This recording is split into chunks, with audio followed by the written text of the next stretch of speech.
Hello students, BA second year में economics में paper first में हमारा थर्ड पॉइंट चल रहा था पिछली वीडियो में, लेकिन थर्ड पॉइंट अब मैं दोबारा शुरू करता हूँ यहीं पे।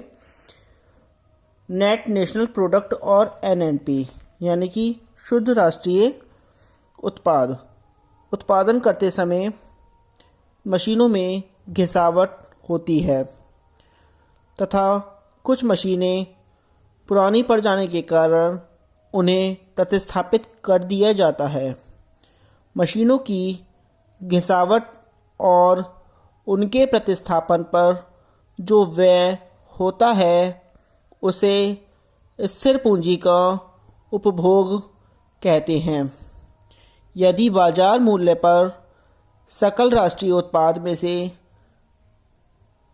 स्थिर पूंजी के उपभोग को घटा दिया जाए तो शेष बचेगा। तो जो शेष बचेगा उसे बाजार मूल्य पर शुद्ध राष्ट्रीय उत्पाद कहेंगे, क्योंकि उत्पादन की गणना चालू कीमतों के आधार पर की जाती है। इसको एक सूत्र के रूप में प्रदर्शित कर सकते हैं। बाजार मूल्य पर शुद्ध राष्ट्रीय उत्पाद बराबर बाजार मूल्य पर सकल राष्ट्रीय उत्पाद माइनस स्थिर पूंजी का उपभोग ब्रैकेट में प्रतिस्थापन व्यय।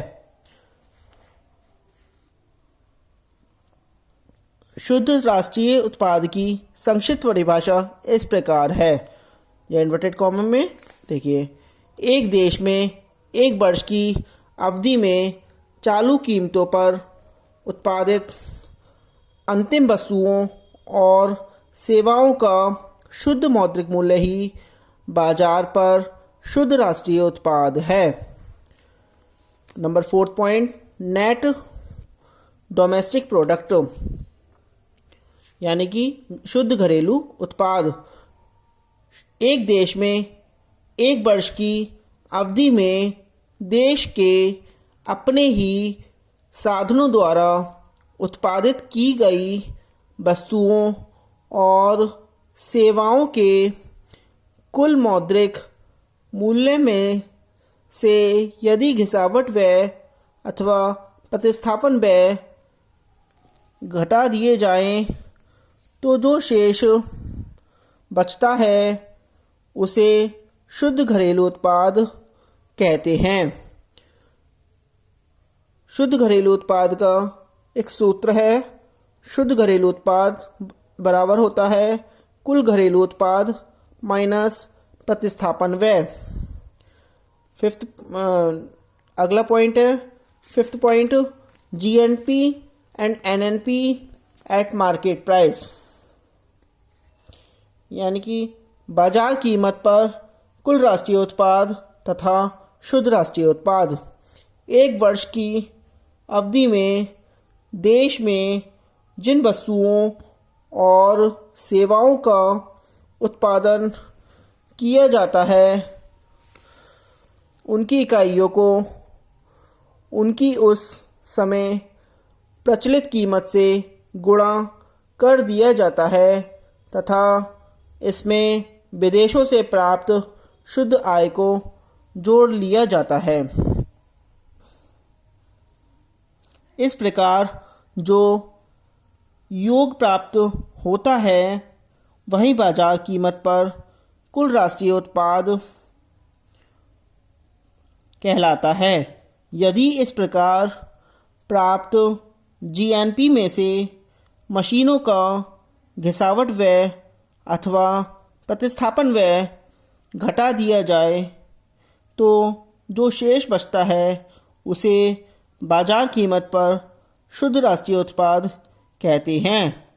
यहाँ यह भी उल्लेखनीय है कि बाजार कीमत पर जीएनपी ज्ञात करने हेतु दूसरी विधि भी है, जिसके अनुसार कर्मचारियों का पारिश्रमिक, ब्याज, लगान, लाभ, मध्यवर्ती उपभोग, प्रतिस्थापन व्यय तथा शुद्ध अप्रत्यक्ष करों का योग करके बाजार मूल्य पर जीएनपी को ज्ञात कर लिया जाता है। Number 6 point, GNP and NNP at factory cost, यानी कि साधन लागत पर कुल राष्ट्रीय उत्पाद तथा शुद्ध राष्ट्रीय उत्पाद। जो कीमतें बाजार में प्रचलित होती हैं उनमें अप्रत्यक्ष करों का समावेश होता है। इसके साथ ही सरकार उद्योगों को आर्थिक सहायता भी देता है। यदि बाजार कीमत पर प्राप्त कुल राष्ट्रीय उत्पाद में से अप्रत्यक्ष करों को घटा दिया जाए तथा उसमें आर्थिक सहायता की राशि को जोड़ दिया जाए तो हम साधन लागत पर शुद्ध राष्ट्रीय उत्पाद ज्ञात कर सकते हैं। इसका सूत्र निम्न प्रकार है। जीएनपी ब्रैकेट में एफसी यानी कि factory cost equal GNP bracket में एमपी यानी कि मार्केट प्राइस इक्वल टू अप्रत्यक्ष कर प्लस अनुदान। उपयुक्त सूत्र में के कोष्टक में मैंने बताया था एफसी का अर्थ साधन लागत तथा एमपी का अर्थ बाजार कीमत है। जहां तक साधन लागत पर शुद्ध राष्ट्रीय उत्पाद ज्ञात करने का प्रश्न है, साधन लागत पर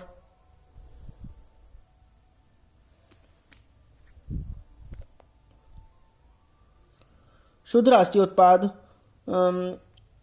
साधन लागत पर कुल राष्ट्रीय उत्पाद में से यदि घिसावट व्यय अथवा प्रतिस्थापन व्यय को घटा दिया जाए तो साधन लागत पर शुद्ध राष्ट्रीय उत्पाद एनएनपी यानी एफसी ब्रैकेट में ज्ञात किया जा सकता है। अगला point number 7, GDP and NDP at market price. इसके बारे में सुन लीजिए, यानी कि इसको बोलते हैं बाजार कीमत पर कुल घरेलू उत्पाद तथा शुद्ध घरेलू उत्पाद।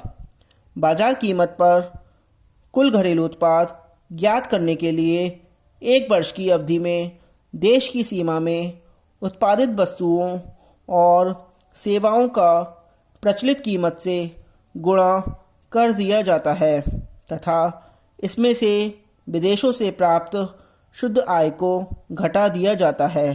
इसका सूत्र इस प्रकार है। जीडीपी एमपी ब्रैकेट में इक्वल देश में उत्पादित वस्तुओं का बाजार मूल्य माइनस विदेशों से प्राप्त शुद्ध आय, यानी कि एनडीपी ब्रैकेट में MP minus equal GDP bracket में एमपी माइनस घिसावट व्यय। नेक्स्ट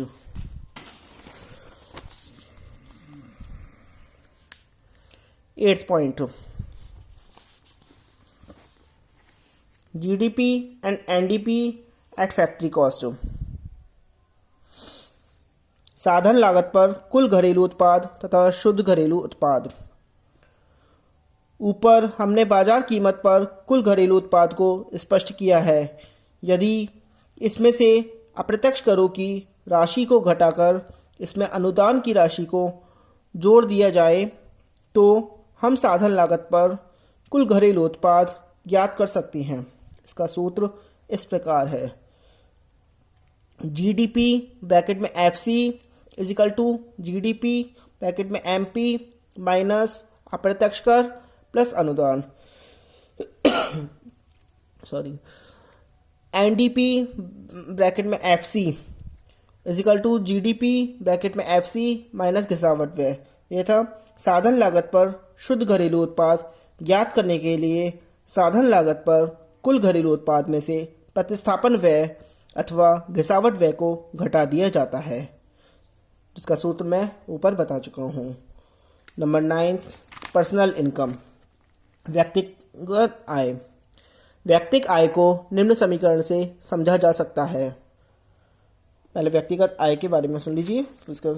एक देश के लोगों द्वारा जो आय एक वर्ष की अवधि में प्राप्त की जाती है उसे व्यक्तिगत आय कहा जाता है।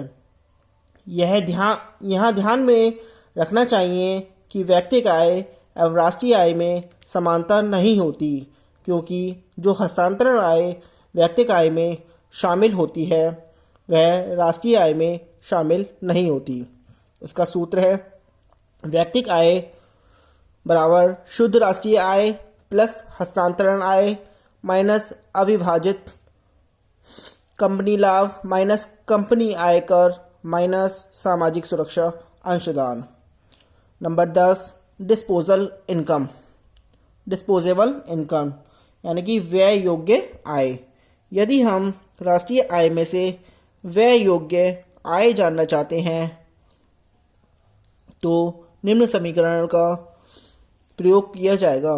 व्यय योग्य आय बराबर होगा राष्ट्रीय आय माइनस ब्रैकेट में व्यावसायिक बचत प्लस अप्रत्यक्ष कर प्लस व्यक्तियों एवं व्यवसाय पर प्रत्यक्ष कर प्लस हस्तांतरण भुगतान।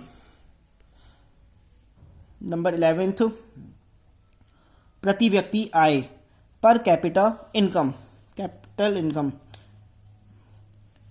एक देश में किसी विशेष वर्ष की वहाँ के लोगों की औसत आय ही उस वर्ष की प्रति व्यक्ति आय होती है। यदि किसी एक वर्ष की राष्ट्रीय आय में उस वर्ष की जनसंख्या का भाग दे दिया जाए तो प्रति व्यक्ति आय ज्ञात की जा सकती है।